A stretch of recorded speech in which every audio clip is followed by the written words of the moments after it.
అన్నట్టుగా మనం విన్నట్టుగా గుండెల మీద నెత్తి గుండుల మీద కూడా మా సోదరులు కానీ సోదరిమణులు కానీ అంటే రకరకాలుగా టీజీ అని పెట్టుకుంటే మాత్రం వాళ్ళ పార్టీకి వచ్చే విధంగా బీఆర్ఎస్ పార్టీ వాళ్ళు టీఎస్గా మార్చుకున్నారు. మరి తెలంగాణ ఉద్యమంలో టీజీ అని పెట్టుకున్నది వాళ్ళ అధికారానికి రాగానే వెంటనే టీఎస్గా మార్చుకున్నప్పుడు మా సోదరులు ఎవరు కూడా మరి వాళ్ళే అధికారంలో ఉన్నారు, కేంద్రంలో ఇక్కడ కూడా ఉన్నారు బీజేపీ వాళ్ళు, కనీసం మాట్లాడలేకపోయారు. ఈరోజు ప్రజల ఆకాంక్షను ఆవిష్కరింపజేసే విధంగా జరుగుతున్న దాన్ని మాత్రము రాజకీయం చేస్తున్నారు. ముఖ్యంగా మేము తెలంగాణ కోసమే పుట్టినాం, తెలంగాణ కోసమే చేస్తామని చెప్పినటువంటి ఈనాటి బీఆర్ఎస్ పార్టీ తెలంగాణ పేరుతోటి అధికారంలోకి వచ్చిన తర్వాత ఇక ఈ రాష్ట్రంలో మాకు ఎదురేం లేదు, ఇక మేము దేశమంతా వ్యాపిస్తాం కాబట్టి భారత రాష్ట్ర సమితి అని కూడా తెలంగాణ అనేటువంటి పదాన్ని కూడా వాళ్ళు తొలగించారు. వాళ్ళు ఇవాళ మళ్ళీ తెలంగాణకు వ్యతిరేకం, తెలంగాణ అస్తిత్వానికి వ్యతిరేకం. అయ్యా వేరే వాళ్ళు పాట రాస్తే మీరు రాష్ట్రీయ గీతంగా మనసు ఒప్పలేదు పెట్టడానికి. కనీసం ఒక్కరోజు కూడా స్కూళ్ళల్లో బళ్ళల్లో గుళ్ళల్లో ఎక్కడ కూడా ఆ యొక్క గీతాన్ని మీరు వినిపించడానికి వినడానికి కూడా ఇష్టపడలేదు. ఈరోజు మా అందరికి గర్వంగా కూడా ఉంది, ఎక్కడ వెళ్ళినా కూడా ఫస్ట్ జయ జయ తెలంగాణ అని ఒక దళిత బిడ్డ రాసినటువంటి పాటను మేమందరం కూడా వింటుంటే నిజంగా మనసు పులకరిస్తూ ఉంది.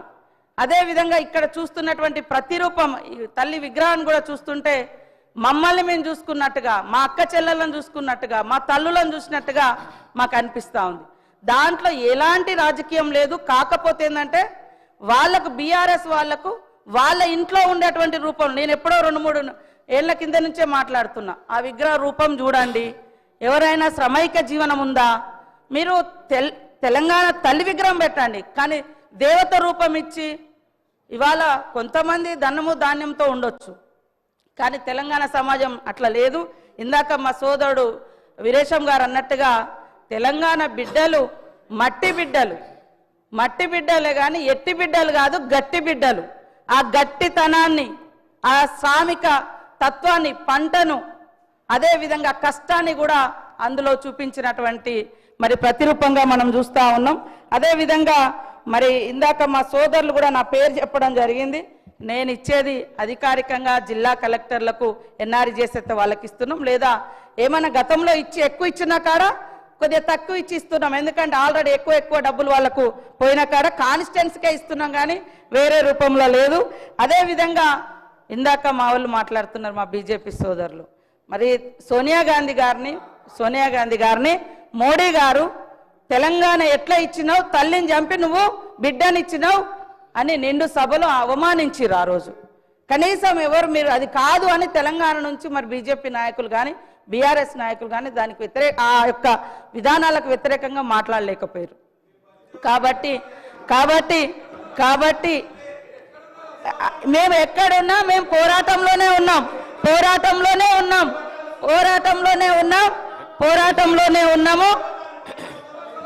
1200 మందిని 1200 మంది అని ఆ రోజు కేసీఆర్ అని ఆయన అధికారానికి వచ్చినాక మళ్ళీ 400 మంది కుదించారు. కనీసం మీరైనా ఇవ్వలేదు.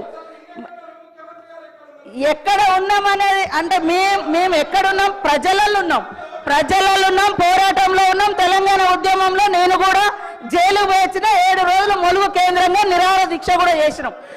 నేను అనేది సరే అదే ఓకే, తెలంగాణ వచ్చిన తర్వాత కూడా తెలంగాణను కించపరిచే అవసరం అంటున్నా. ఓకే, మేము ఎక్కడున్నామని ఓకే, మేము ఎక్కడున్నామో ఈ రోజు అదే పార్టీతో మీరు అంటగా అవుతున్నారు కదా. మేము ఆ రోజున్న పార్టీతోటి ఈ రోజు మీరు అంటగా అవుతున్నారు కదా. ఆ పార్టీ మీద డిపెండ్ అయ్యే ఇలా కేంద్రంలో మీ ప్రభుత్వం నడుస్తుంది కదా అని నేను అంటున్నా. కాబట్టి నేను అనేది ఎస్, ఆ రోజైనా ఈ రోజైనా మా గొంతులు తెలంగాణ ప్రజల కోసం వినిపించినాం. నిండు సభలో సోనియమ్మను పట్టుకొని కాంగ్రెస్ను పట్టుకొని మీరు తల్లిని చంపి తెలంగాణ ఇచ్చింది ఇది కరెక్ట్ కాదన్నప్పుడు ఇవాళ ఏం మాట్లాడుతున్నారు? ఈరోజు ఏం మాట్లాడుతున్నారు? కాబట్టి ఇవాళ రాజకీయాలలో వేరే రకం కార్య కేంద్రంలో పార్లమెంట్ వేదికగా మాట్లాడితే మీరు ఎందుకు మాట్లాడలేదు? పార్లమెంట్ వేదికగా 10 ఏళ్లలో జాతీయ గీతం రాకుండా రాష్ట్రీయ గీతం రాకుండా మీరు ఎందుకు మాట్లాడలేదు? కాబట్టి ఇవాళ తెలంగాణ ఇవ్వడాన్ని మీరు వ్యతిరేకించరే, తెలంగాణ ఇవ్వడాన్ని మీ మోడీ గారు వ్యతిరేకించారు, తెలంగాణ ఇవ్వడాన్ని మీ మోడీ గారు వ్యతిరేకించారు. కాబట్టి అధ్యక్ష కాంగ్రెస్ ప్రభుత్వం అధికారంలోకి వచ్చిన నాటి నుండి కాంగ్రెస్ ప్రభుత్వం అంటేనే మహిళల్ని గౌరవించే ప్రభుత్వం. ఇందిరాగాంధీ గారి కాడ నుంచి ఈ రోజు మహిళలకు ఇచ్చేటువంటి సంక్షేమ పథకాలన్నీ కూడా మహిళలను, ఏ సమాజం అయితే మహిళ అభివృద్ధి జరుగుతుందో ఆ సమాజం అభివృద్ధి చెందినట్టుగా ఏదైతే మనం కొనబద్ధంగా తీసుకుంటామో ఆ విషయాన్ని మరి డాక్టర్ బిఆర్ అంబేద్కర్ గారు చెప్పిన పద్ధతిలో ఈనాటి గవర్నమెంట్ కూడా మహిళల యొక్క సంక్షేమం కోసం మొదటి నుంచి లాస్ట్ ఇయర్ ఇదే డిసెంబర్ 9th రోజు ఇదే అసెంబ్లీ వేదికగా ఇదే అసెంబ్లీ పక్కన మరి ఉచితంగా బస్సు ప్రయాణాన్ని కూడా మనం మహిళలకు ప్రారంభించిన రోజు అధ్యక్ష. ఈ రోజు వరకు 4,000 కోట్ల రూపాయలను ఉచిత బస్సు ప్రయాణానికి మనం ఖర్చు పెట్టడం జరిగింది. ఈ సందర్భంగా